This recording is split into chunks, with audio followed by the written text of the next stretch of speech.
Good morning student.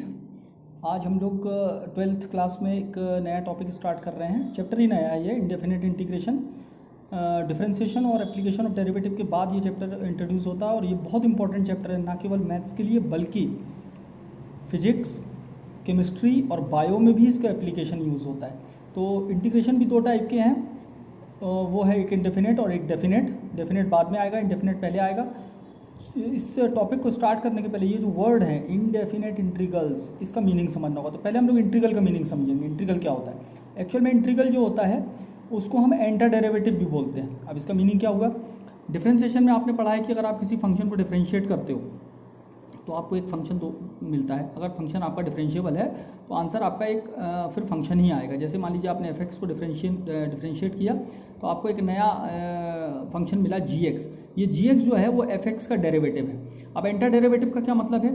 इस जी x के साथ हम क्या करें कि हमको एफ मिल जाए।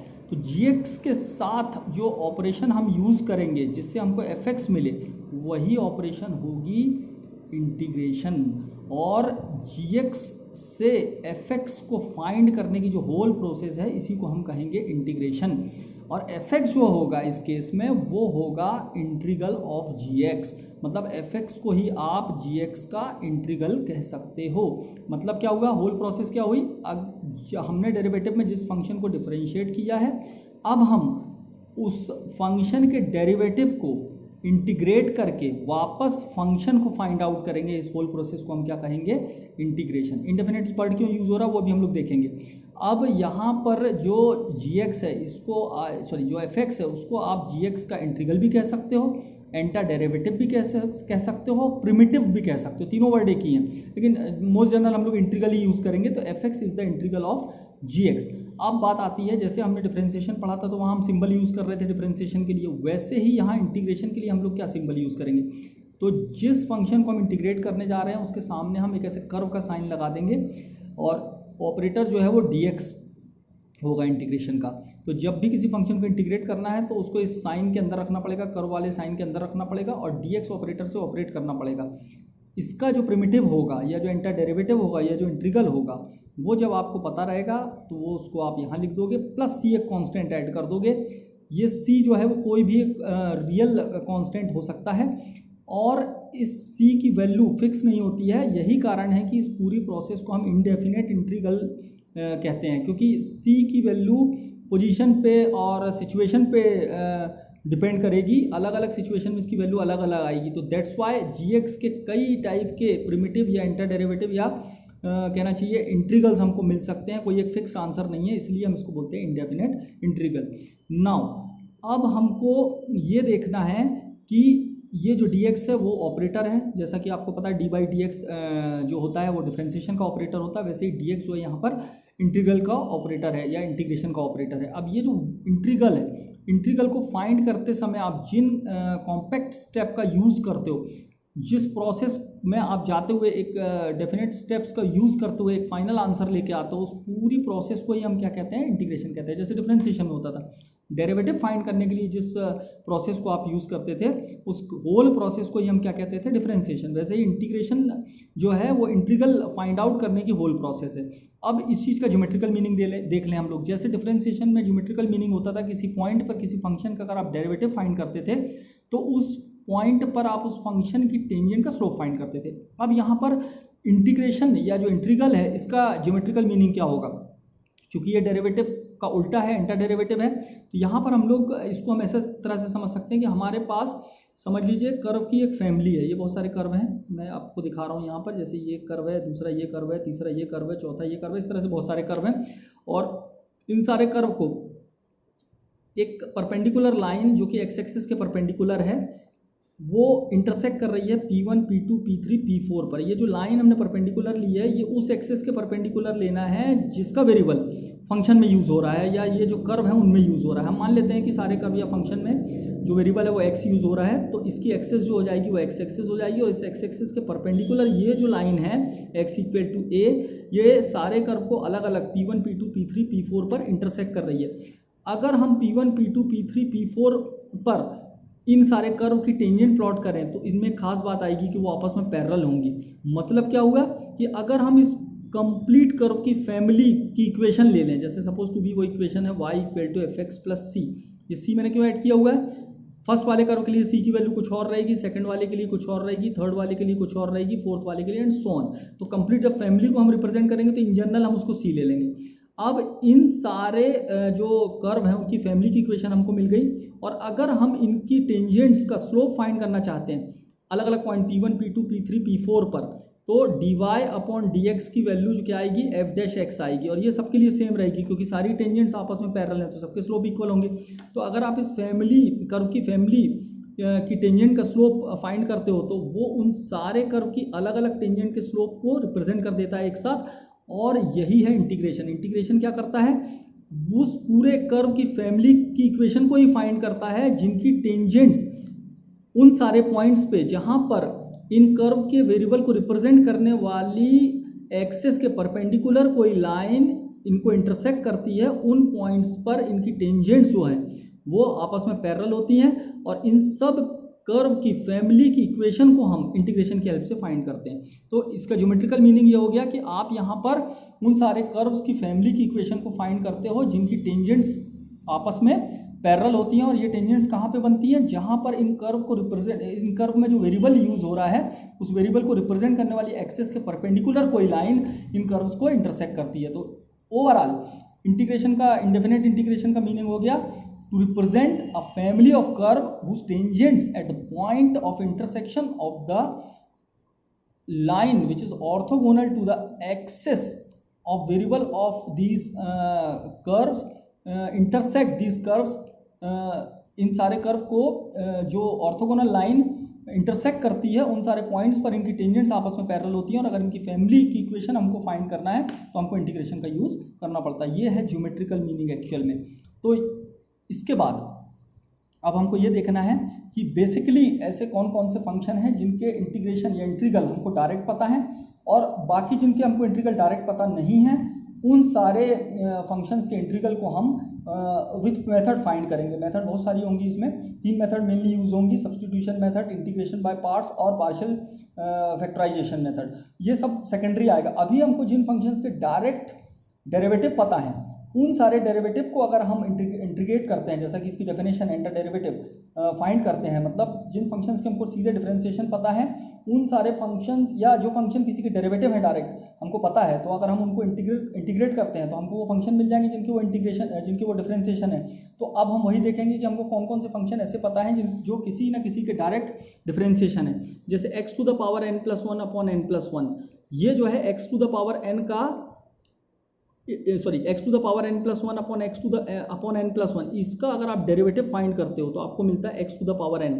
मतलब कि अगर हमको x to the power n+1 upon n+1 type का कोई फंक्शन दिया हो तो इसका डेरिवेटिव हमको डायरेक्ट पता होता है कि x की पावर n है, हम निकाल भी सकते हैं उसको फॉर्मूले से। तो इसका मतलब x to the power n का जो इंटीग्रेशन होगा, उल्टा काम होगा, वो होगा x to the power n+1 upon n+1। उसी तरह e to the power x का इंटीग्रेशन अगर हम करने जाए तो e to the power x किसका डेरिवेटिव है? खुद e की पावर x का। तो इसका मतलब इसका प्रिमिटिव या इंटर डेरिवेटिव या इंटीग्रल e की पावर x ही होगा plus c।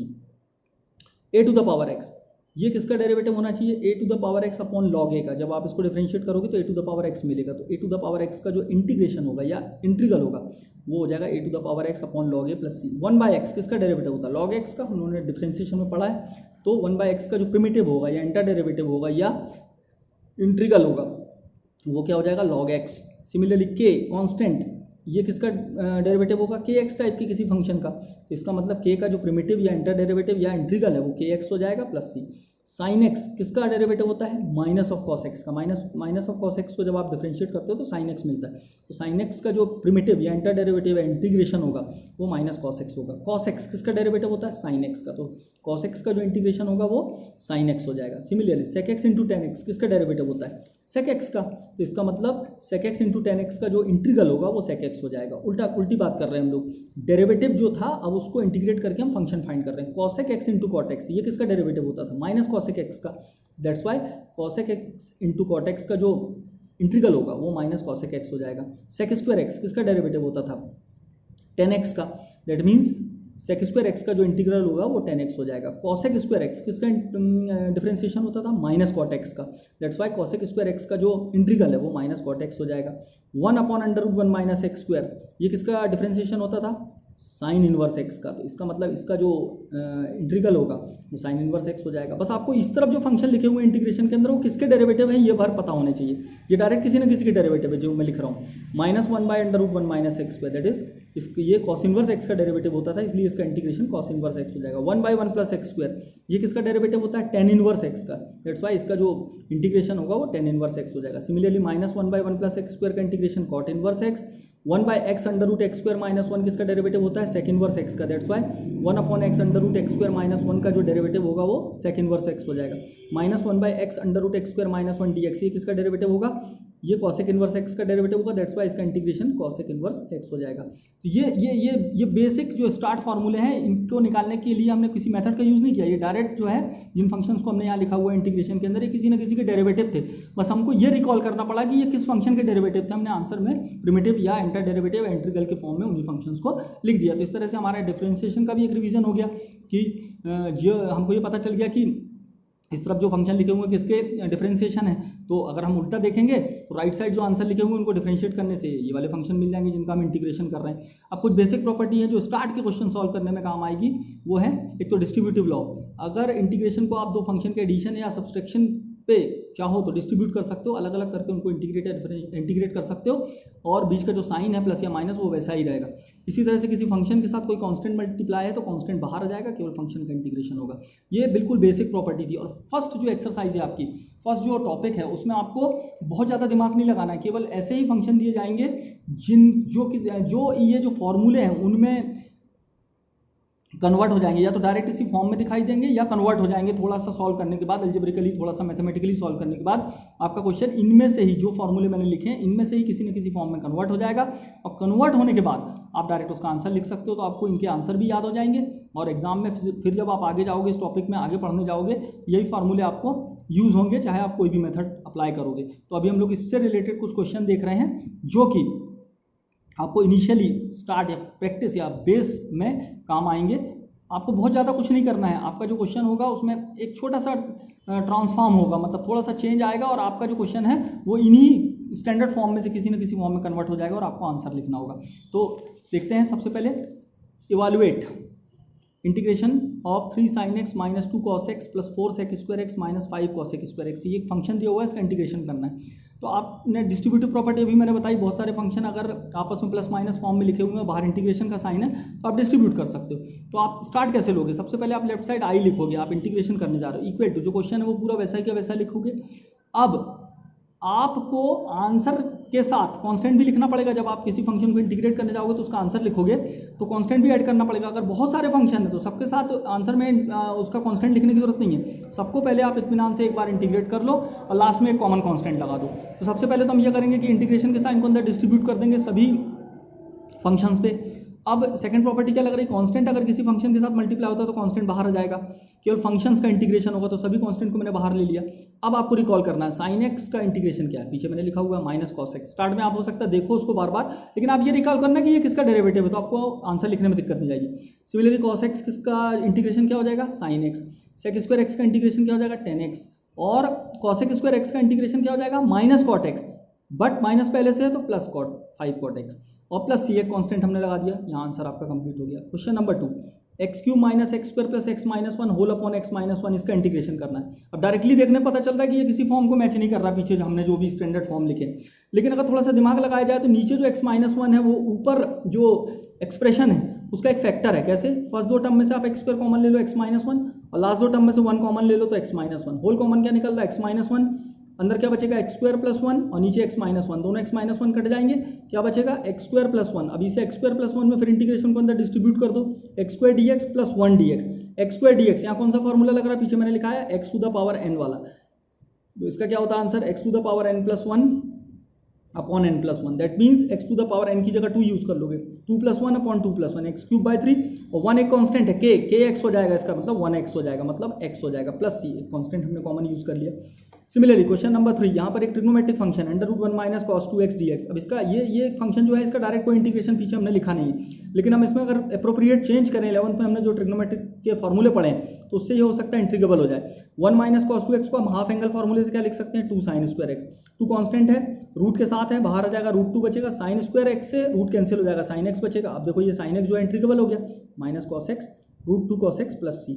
Similarly question number next, under root 1 minus sine 2x dx। अब यहाँ पर जो है हमको ऐसा कुछ करना है कि ये रूट हट जाए और ये फंक्शन इंटीग्रेबल हो जाए। तो 1 को हम लिख सकते हैं sine square x plus cos square x, sine 2x को 2 sin x into cos x। ये एक आइडेंटिटी बन गई, a square plus b square minus 2ab। तो अगर हम इसको पूरी आइडेंटिटी को क्या लिख सकते हैं, कंपोज करके sine x minus cos x का होल स्क्वायर, रूट अपनी जगह है dx, स्क्वायर से रूट कैंसिल हो जाएगा तो क्या बचेगा, sine x minus cos x। Integration का साइन बाहर है, डिस्ट्रीब्यूट कर दोगे, sine x dx minus cos x dx। अब दोनों फंक्शन जो है इंटीग्रेबल हो गए, साइन x का क्या होगा माइनस कॉस x का क्या होगा minus sine x, common constant c। तो इस तरीके से आपको क्वेश्चन जो भी आएंगे फर्स्ट एक्सरसाइज में मैं असाइनमेंट बना के दूंगा आपको देखना ये है कि आपका जो क्वेश्चन है वो डायरेक्ट इंटीग्रेबल है कि नहीं, पीछे किसी फॉर्मूले से मैच कर रहा है कि नहीं, और अगर नहीं कर रहा है तो अप्रोप्रिएट चेंज करो आप उसमें, थोड़ा बहुत ऐसा चेंज करो, कभी कॉमन निकल के कुछ कैंसिल हो सकता है, कभी आप एलसीएम ले सकते हो, कभी आप ट्रिग्नोमेट्रिक आइडेंटिटी लगा सकते हो, लेकिन कुछ 1 या 2 स्टेप के बाद ही आपका क्वेश्चन ऐसे फॉर्म में आ जाएगा जो कि एक फॉर्मूला क्रिएट करने लग जाएगा, जो जिसकी लिस्ट मैंने आपको यहाँ पीछे वाले पोर्शन में बताई है। उस लिस्ट का यूज़ करके आपको डायरेक्ट आंसर लिखना है, कॉमन कांस्टेंट यूज़ करना है। तो प्रैक्टिस करेंगे, इजी है, और क्वेश्चन मैं आपको दूंगा यहाँ पर, और जो भी डाउट रहेंगे फर्स्ट हाफ में हम लोग केवल उसको देखेंगे। Thank you.